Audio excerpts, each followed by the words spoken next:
ರಾಜ್ಯದಲ್ಲಿ ಈ ರೀತಿ ಚರ್ಚೆಗಳು ಆಗ್ತದೆ, ನಾವು ಕೂಡ ಸದನದಲ್ಲಿ ಇದನ್ನು ಚರ್ಚೆ ಮಾಡ್ತೇವೆ ಅಂತ ಪರಿಸ್ಥಿತಿ ಬರ್ತದೆ ಅಂತೇಳಿ ನಾವು ಯಾರೂ ಕೂಡ ಊಹಿಸ್ಕೊಳ್ಳೋದಕ್ಕೆ ಸಾಧ್ಯ ಇಲ್ಲ.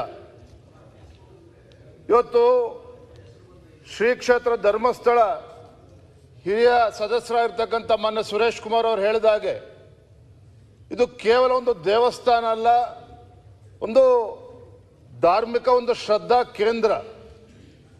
ಇವತ್ತು ಇಂಥ ಧಾರ್ಮಿಕ ಶ್ರದ್ಧಾ ಕೇಂದ್ರದ ಬಗ್ಗೆ ಇವತ್ತು ಈ ರೀತಿಯ ಆರೋಪಗಳು ಬಂದಂಥ ಸಂದರ್ಭದಲ್ಲಿ ನನ್ನ ಪ್ರಕಾರ ರಾಜ್ಯ ಸರ್ಕಾರ ಒಂದು SIT ಘಟನೆ ಮಾಡ್ತಕ್ಕಂಥ ಮುಂಚಿತವಾಗಿ ಯಾರು ಆ ಮುಸುಕುದಾರಿ ಅಥವಾ ಕಂಪ್ಲೇನೆಂಟ್ ಯಾರು ಮುಂದೆ ಬಂದಿದ್ದಾನೆ ಅವನ ಹಿನ್ನೆಲೆ ಏನು, ಅವನ ಪೂರ್ವಪರ ವಿಚಾರವನ್ನು ರಾಜ್ಯ ಸರ್ಕಾರ ಅಥವಾ ಪೊಲೀಸ್ ಇಲಾಖೆ ಮಾಡಬೇಕಾಗಿತ್ತು. ಇವತ್ತು ಎಲ್ರಿಗೂ ಕೂಡ ರಾಜ್ಯದ ಜನ ಪ್ರಶ್ನೆ ಮಾಡ್ತಾ ಇದ್ದಾರೆ. ಇವತ್ತು ರಾಜ್ಯ ಸರ್ಕಾರ ಮಾನ್ಯ ಮುಖ್ಯಮಂತ್ರಿಗಳು ಶನಿವಾರ ಸಂಜೆ ಹೇಳ್ತಾರೆ SIT ನಾವು ತನಿಖೆ ಮಾಡೋದಿಲ್ಲ ಅಂತ ಹೇಳಿಕೆಯನ್ನು ಕೂಡ ಕೊಟ್ಟಿದ್ದಾರೆ.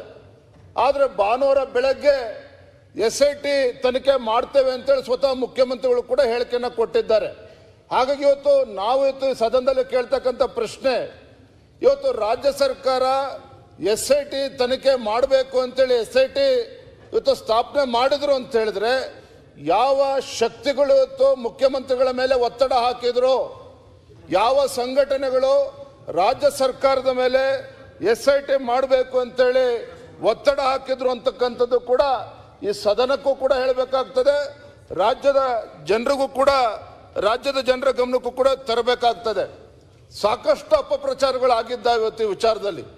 ಕೇವಲ ರಾಜ್ಯದಲ್ಲಷ್ಟೇ ಅಲ್ಲ, ರಾಷ್ಟ್ರದಲ್ಲಷ್ಟೇ ಅಲ್ಲ, ಅಂತಾರಾಷ್ಟ್ರೀಯ ಮಟ್ಟದಲ್ಲೂ ಕೂಡ ಈ ವಿಚಾರವಾಗಿ ಇವತ್ತು ಸಾಕಷ್ಟು ಅಪಪ್ರಚಾರ ಆಗಿದೆ.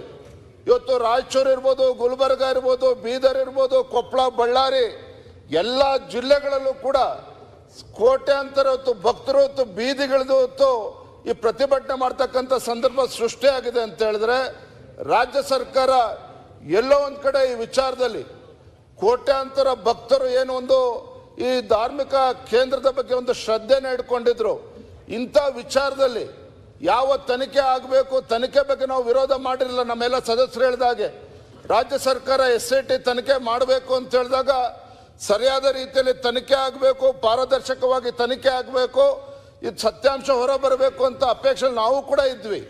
ಆದರೆ ಯಾವ ರೀತಿ ಇವತ್ತು ಅಲ್ಲಿ ದಿನನಿತ್ಯ ಒಂದೊಂದೇ ಗುಂಡಿಗಳನ್ನು ತೆಗಿತಕ್ಕಂಥದ್ದು, ಒಂದೊಂದು ದಿನ 1 ಆಯಿತು, 2 ಆಯಿತು, 14 ಆಯಿತು, 15 ಆಯಿತು, ಅಂದರೆ ಈ ರೀತಿ ಹುಚ್ಚಾಟ ಏನು ನಡೀತಾ ಇದೆ. ರಾಜ್ಯದ ಜನ ಆಕ್ರೋಶ ಭರಿತರಾಗಿದ್ದಾರೆ.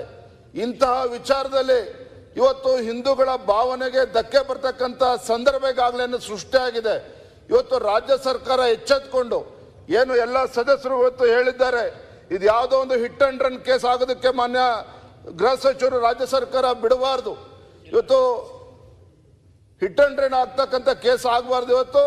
ಇವತ್ತು ಎಲ್ಲ ಸದಸ್ಯರು ಒತ್ತಾಯ ಮಾಡಿರೋ ಹಾಗೆ ರಾಜ್ಯ ಸರ್ಕಾರ ಇಲಾಖೆ ಮಧ್ಯಂತರ ವರದಿನೂ ಕೂಡ ರಾಜ್ಯ ಸರ್ಕಾರ ಸದನಕ್ಕೆ ಕೊಡಬೇಕು. ಮತ್ತೆ ಇದು ತನಿಖೆ ಇಲ್ಲೇ ಮುಗಿದಿದೆ, ಏನು ಸಿಕ್ಕಿಲ್ಲ ಅನ್ನುವ ಕಾರಣಕ್ಕೆ ಯಾರು ಮುಸುಕುದಾರಿ ಇದ್ದಾನೆ, ಒಂದಿನ ಬ್ಯಾಟ್ಮ್ಯಾನ್ ಆಗಿ ಬರ್ತಾನೆ, ಒಂದಿನ ಹೀಮ್ಯಾನ್ ಆಗಿ ಬರ್ತಾನೆ, ಒಂದಿನ ಸೂಪರ್ ಮ್ಯಾನ್ ಆಗಿ ಬರ್ತಾನೆ.